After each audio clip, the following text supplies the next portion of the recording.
एक गुरु का शिष्य बहुत बातूनी था। वह हर समय बातें करता रहता था, दिन भर इधर उधर की बातें करता रहता था और आश्रम के अन्य शिष्यों को सुनाता है। एक शिष्य को गालियां देता है, वह गपशप करता है और दूसरों के साथ अच्छा व्यवहार करने की कोशिश करता है।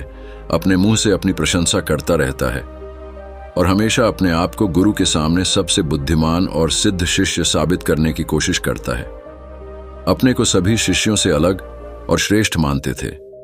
उन्होंने कहा कि मैं एक अमीर परिवार का लड़का हूं।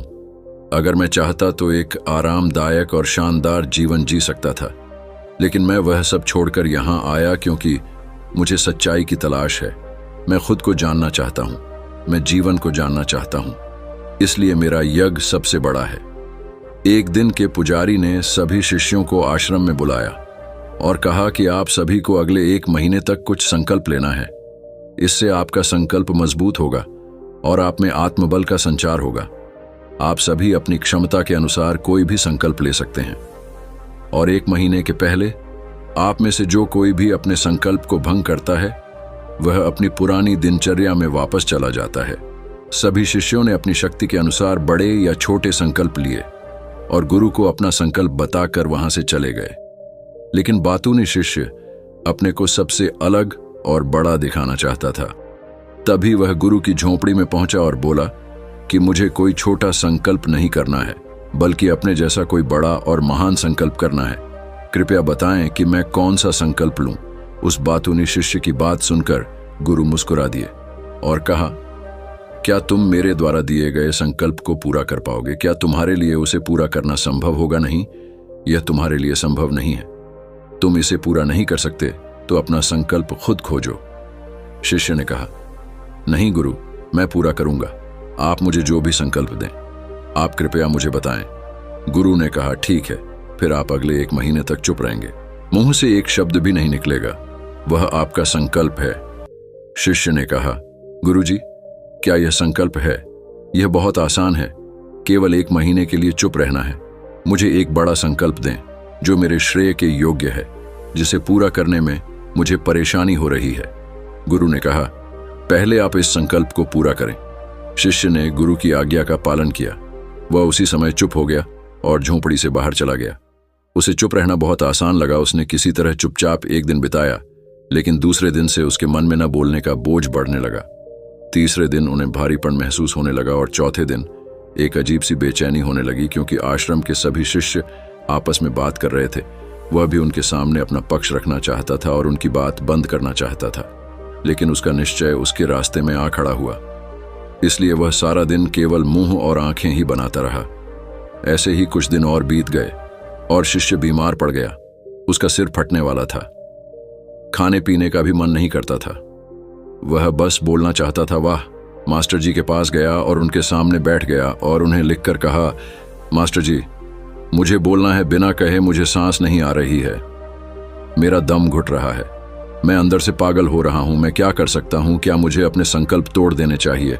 मास्टर जी यह पढ़कर मुस्कुराए और कहा कि संकल्प तो टूटने के लिए होते हैं, लेकिन जो व्रत को पूरा करता है वही अपने भीतर की शक्ति को बढ़ा सकता है, और जो अपनी आंतरिक शक्ति को बढ़ा लेता है वही जीवन के पथ पर आगे बढ़ता है।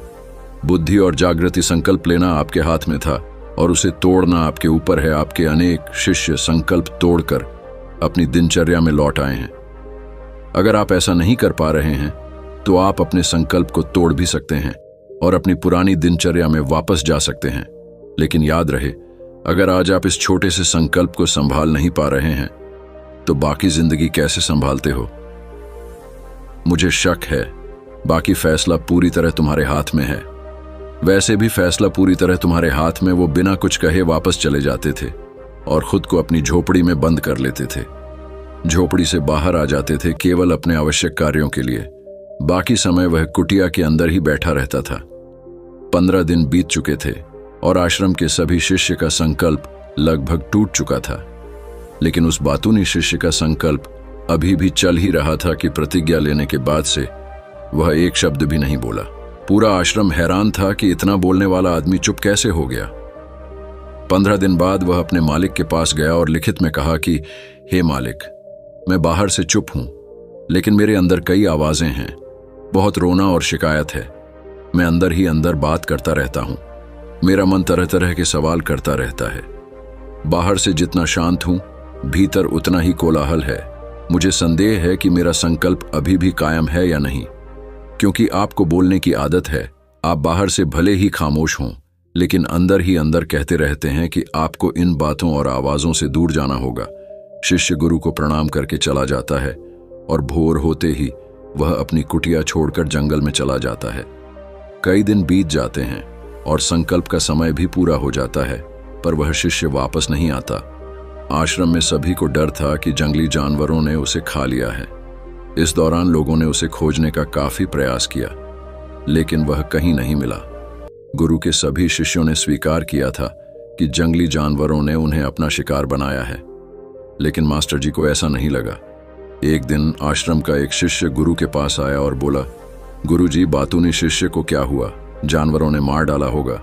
मालिक ने कहा, हो सकता है जानवरों ने उसका शिकार किया हो, लेकिन उसके न लौटने का कोई और कारण हो सकता है। हो सकता है कि वह जिस चीज के लिए वहां गया था वह मिल गया हो। शिष्य ने पूछा कि क्या ज्यादा बोलना हानिकारक है? गुरु ने कहा, यह भी मानव जीवन के कई दुखों में से एक है कि वो कभी चुप नहीं रह सकता। वो हमेशा कुछ ना कुछ कहता रहता है। हमारा आधे से ज्यादा दुख हमारे अकेले बोलने से होता है। ज्यादातर परिवारों के झगड़े की वजह हमारी बेवजह की बातें होती हैं। हम में से कोई भी चुप नहीं रहना चाहता। हम सिर्फ सामने वालों से कहना चाहते हैं। जो कुछ भी हमारे मन में है, हम उसे समझाना चाहते हैं कि आप गलत हैं और मैं सही, कहां तक उचित है, क्योंकि दूसरा भी वही कर रहा है। और इस तरह सब एक दूसरे का सड़ा गला सामान ले रहे हैं, तो समय के साथ साथ उन्हीं बातों की परतें गिनते रहते हैं और एक दूसरे को सुनाते रहते हैं। इस तरह सुनने सुनाने का यह काम जीवन भर चलता रहता है। लेकिन इस अज्ञानता में हम अपना समय, अपना जीवन, अपनी समझ और सबसे महत्वपूर्ण वह अनमोल क्षण खो देते हैं जिसे जिया जा सकता है, जिसका अनुभव किया जा सकता है, जिसमें आनंद पाया जा सकता है। लेकिन बदले में हमें क्या मिलता है? कुछ भी नहीं।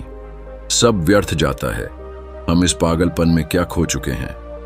केवल कुछ लोगों को पता चलता है, बाकी लोगों को उनके आने का पता नहीं है, जैसे उन्हें उनके जाने का पता नहीं है। शिष्य ने कहा, फिर क्या इसका समाधान है? गुरु ने कहा कि आपके विचारों को पूरी जागरूकता के साथ देखना ही सभी मानसिक समस्याओं से बचने का एकमात्र तरीका है। दोस्तों, वर्तमान में रहें और पूरी सजगता के साथ अपना काम करें। यह प्रसिद्ध जापानी जैन मास्टर शुनरियो सुजुकी का कथन है, जिन्होंने अपनी पुस्तक जैन माइंड बिगिनर्स माइंड में विस्तार से बताया है कि कैसे एक व्यक्ति अपने दैनिक कार्य करने के साथ साथ जागरूकता का अभ्यास पर उसका कोई समाचार न था। अब तक सब सह शिष्य भी उसके लौटने की आशा छोड़ चुके थे, लेकिन एक दिन वह आश्रम लौट आता है। उसे देखकर सभी चकित और प्रसन्न हुए, लेकिन अब वह छोड़ने वालों में से नहीं था। वह कुछ और के रूप में वापस आया। उसमें एक अजीब परिवर्तन महसूस किया जा सकता था। उसके चेहरे पर एक अजीब सा भाव था और उसकी आंखों में बड़ा सुकून था। आश्रम में आते ही सभी शिष्यों ने उन्हें चारों ओर से घेर लिया और बात करने लगा। उसने अपने भाइयों से भी बात करना शुरू कर दिया। जितने भी शिष्य उससे बात करते थे, उन्हें लगता था कि वह पहले की तरह बड़बोले और बातूनी नहीं थे। उनके मुख से निकला एक एक शब्द बड़े ही मधुर और ध्यान से निकला। कर सकता है और एक जीवन भी जी सकता है, मानसिक रूप से स्थिर और सुखी जीवन। आप चाहें उस बातूनी शिष्य को आश्रम छोड़े हुए 3 महीने बीत चुके थे, पर उसका कोई समाचार न था। अब तक सब सह शिष्य भी उसके लौटने की आशा छोड़ चुके थे, लेकिन एक दिन वह आश्रम लौट आता है। उसे देखकर सभी चकित और प्रसन्न हुए, लेकिन अब वह छोड़ने वालों में से नहीं था। वह कुछ और के रूप में वापस आया। उसमें एक अजीब परिवर्तन महसूस किया जा सकता था। उसके चेहरे पर एक अजीब सा भाव था और उसकी आंखों में बड़ा सुकून था। आश्रम में आते ही सभी शिष्यों ने उन्हें चारों ओर से घेर लिया और बात करने लगा। उसने अपने भाइयों से भी बात करना शुरू कर दिया। जितने भी शिष्य उससे बात करते थे, उन्हें लगता था कि वह पहले की तरह बड़बोले और बातूनी नहीं थे। उनके मुख से निकला एक एक शब्द बड़े ही मधुर और ध्यान से निकला। कुछ देर दूसरे शिष्यों से बातें करने के बाद वह गुरु के पास गया।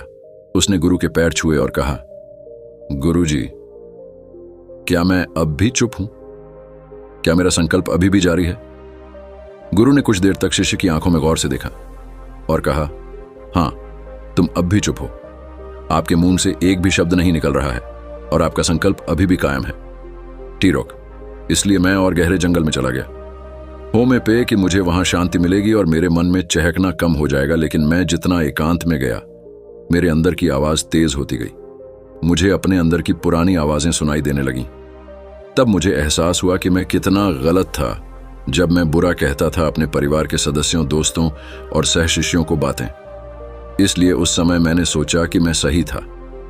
जब मैं गुरु भाइयों की चुगली करता था और उनका मजाक उड़ाता था, तब भी मुझे लगता था कि मैं उनसे बेहतर हूं और मैं सही कर रहा है। लेकिन उस दिन मुझे पहली बार लगा कि मैं कितना गलत हूं। बहुत देर तक ये आवाजें, ये शिकायतें मेरे अंदर चलती रहीं, लेकिन धीरे धीरे मेरे अंदर से ये सारी आवाज चली गई। अब मैं अंदर से भी खामोश हूं। उस घने जंगल में बाहर से बोलने वाला कोई नहीं था और भीतर कोई आवाज नहीं बची थी। उस दिन पहली बार मुझे मौन का सही अर्थ समझ में आया। कितनी शांति थी मेरे आसपास। हालांकि अभी भी कुछ आवाजें थीं जो पहले आती थीं, लेकिन मैं उन्हें नहीं सुन सकता था। लेकिन अब मैं उन सभी आवाजों को स्पष्ट रूप से सुन सकता था, जो हवा की आवाज, पक्षियों के चहकने की आवाज, बहते पानी की आवाज, भौरों की गुनगुनाहट की आवाज मैंने पहली बार पूरे होश में सुनी। मैंने अपने आसपास इतनी शांति कभी महसूस नहीं की। आप पहली बार हैं जब मैंने शांति भंग करने के लिए अपने मुंह से एक शब्द निकाला है। मैं चिल्लाया, हे भगवान, यह किस प्रकार की शांति है? सब कुछ इतना शांत क्यों है? क्या हुआ? लेकिन मेरे चिल्लाने पर भी कि शांति भंग नहीं हुई। सब कुछ वैसा ही है जैसा बाहर पहले भी सन्नाटा था और अंदर भी।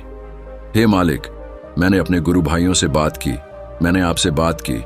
मैं बोल रहा हूं, मैं चल रहा हूं, मैं सब कुछ देख रहा हूं, लेकिन मैं अंदर से बिल्कुल अकेला हूं। मैं चुप हूं, भीड़ में भी हूं। मैं अकेला हूं और अंदर से अकेला हूं। मैं तब भी अकेला हूं जब मैं अपने आप में शोर मचाना चाहता हूं। अब सब कुछ दिखाई देता है, सब कुछ सुना जाता है। गुरु ने कहा, जब तक बाहर बातें करते रहेंगे, भीतर अशांति होगी। जिस दिन हम अपने भीतर की ओर मुड़ेंगे, तो हमारे मुंह से जो भी निकलेगा, हम शांत रहेंगे। दुनिया में जितनी भी बुराइयां हैं, वे ज्यादातर हमारे बोलने से ही पैदा होती हैं, क्योंकि हम चुप नहीं रहना चाहते। हम जरूरत से ज्यादा बात करते हैं। हम दूसरे व्यक्ति की बात नहीं सुनना चाहते हैं, बल्कि चाहते हैं कि वह बात करना बंद कर दे। हम उसे बताना चाहते हैं कि मैं कौन हूं। हम उसे अपनी सारी क्षमताएं दिखाना चाहते हैं। बस यही हमारे जीवन का उद्देश्य रह जाता है। कभी एक दूसरे को सुनना नहीं चाहते, समझना नहीं चाहते। उन्होंने कभी चुप रहना नहीं सीखा, क्योंकि खामोश रहने से ही वो खुद को छोटा महसूस करते हैं। दुनिया के सारे युद्धों की वजह हमारी ही बोलती है, इसलिए हमें उतना ही बोलना चाहिए जितना जरूरी हो, क्योंकि बेकार की बातें करने से ऊर्जा बर्बाद होती है और बोलने से हम कभी अंदर की ओर नहीं मुड़ते, क्योंकि वो हमें बाहर की ओर खींचती रहती है। और क्या क्या इस दुनिया के अलावा कोई बाहर है? लेकिन अगर हम अपने भीतर की दुनिया की ओर मुड़ना चाहते हैं, तो इस मुंह को बंद रखना चाहिए। इसलिए जो सभी प्रबुद्ध हो गए हैं, एकांत की ओर भागा, ताकि उन्हें ज्यादा न बोलना पड़े, न ज्यादा सुनना पड़े। वे अकेले रहें और शांत रहें, ताकि वे आसानी से भीतर की यात्रा कर सकें। लेकिन कोई चाहे तो इस दुनिया में रहकर भी एकांत में रह सकता है, शांत रह सकते हैं, लेकिन इसके लिए उन्होंने अपनी ऊर्जा बचाई होगी, जिसे वे व्यर्थ की बातों में बर्बाद कर रहे थे। दोस्तों, इस कहानी की सीख ये है कि व्यर्थ बोलने से आपकी ऊर्जा नष्ट होती है, और ऐसा कहना हमें वापस भीतर नहीं जाने देता, क्योंकि यह हमें बाहर की ओर झुकाए रखता है। और जो अपने भीतर यात्रा करना चाहते हैं, उन्हें अपना मुंह बंद रखना चाहिए। मुझे आशा है कि आपको यह कहानी पसंद आएगी और आपको बहुत कुछ सीखने को मिला होगा। कहानी को पहली बार देख रहे हो तो चैनल को सब्सक्राइब जरूर कर लेना। नेक्स्ट वीडियो मिलते हैं, तब तक के लिए बाय बाय।